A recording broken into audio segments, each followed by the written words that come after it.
தேவன் அவைகளை திட்டம் பண்ணி என்று யோபு 37:15 சொல்லப்பட்டிருக்கிறது. ஆண்டவர் திட்டம் பண்ணி வைத்திருக்கிறார். ஆமென்.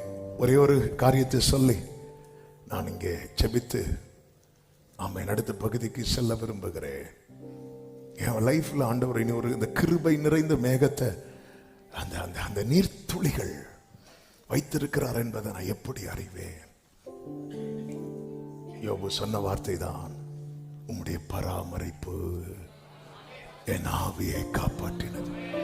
இந்த தண்டனையின் மேகம் என் மேல் இருக்கும் போதும் கர்த்தர் என்னை விட்டு விலகவில்லை, என்னை கைவிடவில்லை. என் கால் சறுக்குகிறது என்று சொல்லும் போது கர்த்தருடைய கிருபை தாங்குகிறது. உம்மழகான கண்கள் என்னை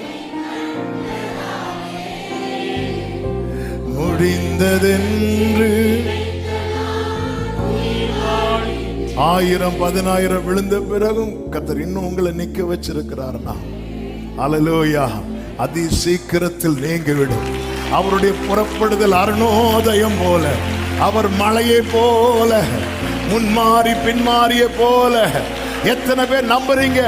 அந்த கிருபையின் சீசனை கர்த்தரனை காண வைக்க போகிறார்.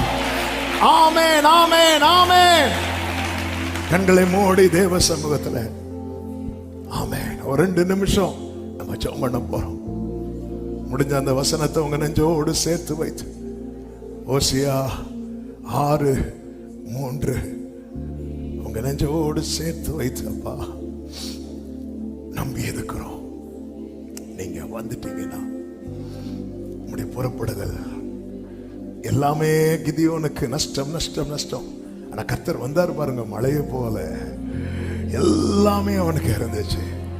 ஆண்டவர் வந்துட்டாருன்னா உங்க லைஃப்ல ஆமென் ஒரு மழைக்காக காத்திருக்கிறேன். ஒரு எல்லா பகுதியிலும், சரீரத்துல, ஆவியில, மனசுல, குடும்பத்துல, பிள்ளைங்க லைஃப்ல அப்பா அப்பா ஆண்டவர் என் வாழ்க்கைக்கு வேண்டிய நீர்த்துளிகளை சேர்த்து வைத்திருக்கிற அந்த மேகத்தை என் மேல வர வைக்கிறவரே ஸ்தோத்திரம். என் வாழ்க்கைக்கு, என் குடும்பத்துக்கு, என் தலைமுறைக்கு வேண்டிய நீர்த்துளிகளை சேர்த்து வைத்திருக்கிற அந்த கிருபையின் மேகத்தை, அந்த கிருபையின் மேகத்தை, தண்டனையின் மேகத்தை விலக்கி கிருபையின் மேகத்தை வரவழைக்கிற எங்கள் தகப்பனே